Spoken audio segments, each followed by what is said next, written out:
आज हमारे साथ है दीपिका जी, जो ट्रांसजेंडर कम्युनिटी में बिलोंग करती हैं। So welcome to our show. And so Deepika ji, मैं जानना चाहूँगी कि आपकी कम्युनिटी में स्किन और हेयर के क्या नीड्स एंड रिक्वायरमेंट्स होते हैं, थोड़ा सा बताएंगे।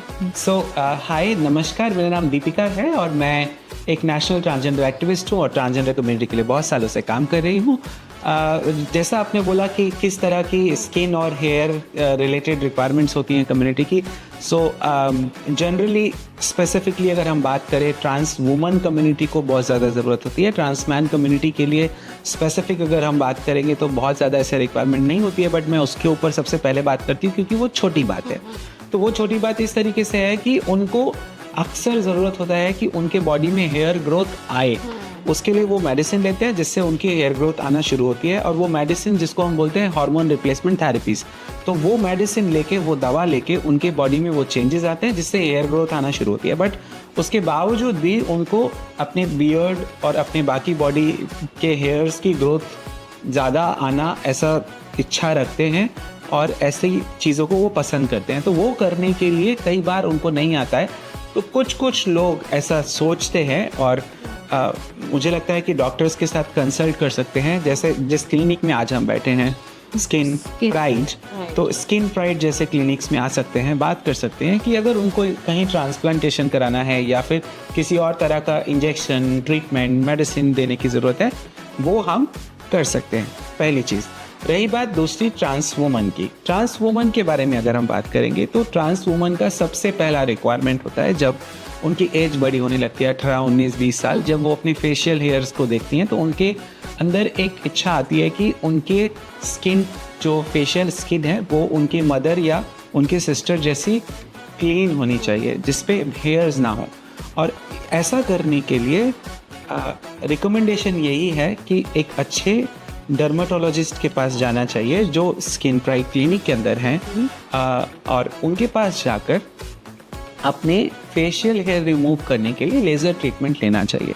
तो वो लेज़र ट्रीटमेंट लेने के लिए बहुत लोगों के मन में भ्रांतियाँ ऐसी भी हैं कि 4 या 6 लेज़र लेंगे तो चला जाएगा, but this is not reality. बहुत सारे लोग जो हार्मोन रिप्लेसमेंट थेरेपी पे नहीं हैं, ट्रांस वुमन, उनको तो शायद लाइफ लॉन्ग लेना पड़ेगा। एक लंबे टाइम तक लेंगे और उसके बाद टचअप करते रहना पड़ेगा उनको कंटिन्यूस बेसिस पे। अगर वो टचअप करेंगे तभी जाकर उनका फेशियल हेयर जो है वो क्लीन रहेगा, अदरवाइज तो रीग्रो होता रहेगा कुछ ना कुछ थोड़ा बहुत। और जो लोग HRT पे भी होते हैं उनका ये सीन होता है, उनका ये सिस्टम होता है कि जब मैं HRT लेना शुरू कर रही हूँ उसके 1 से 1.5 साल बाद आपकी स्किन इतनी सॉफ्ट हो जाती है और हेयर रूट इतना कच्चा हो जाता है, कमज़ोर हो जाता है कि उसमें फिर उस व्यक्ति को इतने ज़्यादा लेज़र लेने की ज़रूरत नहीं पड़ती है। बट इनिशियल स्टेज में हर हफ्ते या 15 दिन में लेज़र लेना होता है, बट उसके बाद वो रिड्यूस हो जाती है। जो फ्रीक्वेंसी है वो फ्रीक्वेंसी कम हो जाती है। वो फ्रीक्वेंसी फिर 1 महीने के बाद एक लेज़र, जैसे आज मेरी खुद की कंडीशन है कि मुझे अब महीने या 1.5 महीने में एक बार टचअप लेना पड़ता है, तो फिर वो उस कंडीशन में आ जाते हैं और उनको उतना ज़्यादा फेशियल हेयर रिमूवल लेज़र नहीं लेना पड़ता है। वो एक बात है। फिर दूसरी बात है कि बहुत लोगों को वाइट हेयर्स होते हैं। वाइट हेयर के लिए भी इलेक्ट्रोसिस करके एक प्रोसीजर है जिसके अंदर जाकर हम एक हेयर का ग्रोथ को बाहर लाते हैं और उसके ऊपर एक लेज़र होता है। तो वो भी एक सिस्टम है। तो स्किन के ऊपर ये काम है। इसके अलावा ब्यूटिफिकेशन के लिए और बहुत सारी चीज़ें हैं, पिगमेंटेशन वगैरह, वो सब चीज़ें, तो वो भी हम कंसल्ट कर सकते हैं और स्किन प्राइड में भी ये चीज़ें अवेलेबल हैं, उसके ऊपर काम किया जा सकता है।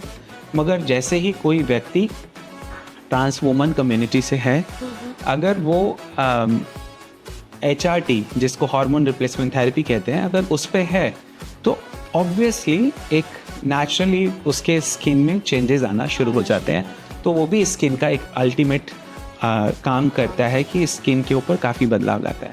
रही बात हेयर की, जैसे आपने कही थी, तो क्योंकि बायोलॉजिकल बॉडी एक मेल की होती है, तो स्कैल्प में एक यहाँ आगे कुछ खालीपन होता है। तो उसको, उस खालीपन को भरने के लिए, उसको कम करने के लिए बहुत बार ट्रांसप्लांटेशन की ज़रूरत होती है। तो हेयर ट्रांसप्लांटेशन एक बहुत बड़ी नीड है ट्रांस वुमन कम्युनिटी की। और उसको करने के लिए भी हम एक अच्छे क्लिनिक्स को कांटेक्ट कर सकते हैं, जैसे स्किन प्लस की हम बात करते हैं या स्किन प्राइड की हम बात करते हैं। तो स्किन प्राइड में हम आकर उस हेयर ट्रांसप्लांटेशन का काम करवा सकते हैं। तो these are the requirements. Okay, so ये सब सुविधाएं क्या गवर्नमेंट हॉस्पिटल्स में भी अवेलेबल है? देखिए, अभी गवर्नमेंट में एम्स अस्पताल में सेंटर ऑफ एक्सीलेंस करके बोला गया है, शुरुआत की गई है, बट अभी भी उतनी फ्रीक्वेंसी के साथ या उतना स्ट्रॉन्ग वे में वो सर्विस और सुविधाएं अभी उपलब्ध नहीं हैं। और हर एक सुविधा उपलब्ध नहीं है, जैसे हेयर ट्रांसप्लांटेशन या इन सब चीज़ों की बात की जा रही है तो उतना स्ट्रांगली वो अवेलेबल नहीं है, थोड़ा मुश्किल हो रहा है, थोड़ा टाइम लग रहा है। रही बात सर्जरी की, तो सर्जरीज भी नहीं हो पा रही हैं, ठीक है। लेज़र ट्रीटमेंट की अगर हम बात करेंगे तो मैक्सिमम टाइम में आज भी हम देखेंगे तो प्राइवेट मार्केट पे हम लोग ज़्यादा ट्रस्ट कर पा रहे हैं, प्राइवेट क्लिनिक्स पे हम ज़्यादा ट्रस्ट कर पा रहे हैं, क्योंकि उनके रिजल्ट और आउटकम ज़्यादा अच्छे हैं कंपैरेटिवली। मैं तो ये कहूँगी कि गवर्नमेंट में भी हैं तो बहुत लिमिटेड है ना। अगर आप देखिए कि मैं एक नेशनल एक्टिविस्ट हूँ और मैं खुद बहुत काम करती हूँ, और मुझे पता है कि इकलौता एक ही अस्पताल है दिल्ली में, वो भी इतना बड़ा अस्पताल है। आप सोचो उसमें कितनी लाइन होती है, भीड़ होती है, कितना प्रोसीजर फॉलो करना पड़ता है, तो हर कोई उसको एक्सेस भी नहीं कर पा रहा है, ठीक है। तो इसीलिए लोग स्किन प्राइड जैसे क्लिनिक्स को देखते हैं और उस नज़र से इन सब जगह पर आना पसंद करते हैं। ओके, तो स्किन प्राइड में आपने क्या क्या ट्रीटमेंट्स लिए हैं? मैंने स्किन प्राइड से देखेंगे तो मैंने अपने फेशियल हेयर रिमूवल के लिए लेज़र ट्रीटमेंट लिया है, जिससे मैंने अपने फेशियल हेयर कम किए हैं, ये किया है। उसके साथ साथ मैंने अपने स्किन को ग्लो करने के लिए फेशियल भी लिए हैं, Right. वो भी मैंने किया है। ये दो सुविधाएं मैंने ली हैं और इनका काफ़ी ठीक रिजल्ट मुझे दिखा, और I am happy with that result and outcome. Apart from this I have several other friends, जो मतलब ऐसे बहुत सारे दोस्त हैं मेरे, ऐसे फ्रेंड्स हैं जो लोग वहाँ जाते हैं, मैंने उनको रेफ़र किया है। तो वो सब चीज़ें हैं और अभी हम बातचीत कर रहे हैं, शायद हो सकता है कि हम अपनी सुविधाओं को और थोड़ा सा बढ़ाएंगे, हम अपने उस एरिया को थोड़ा और इंक्रीज़ करेंगे, तो उसके ऊपर भी हम थोड़ा फोकस कर रहे हैं अभी। जैसे हम hormone replacement therapies, medicine, treatment, laser therapy के अलावा हम और थेरेपीज़ की बात करेंगे, उनके ऊपर हम काम करना अभी चालू कर रहे हैं।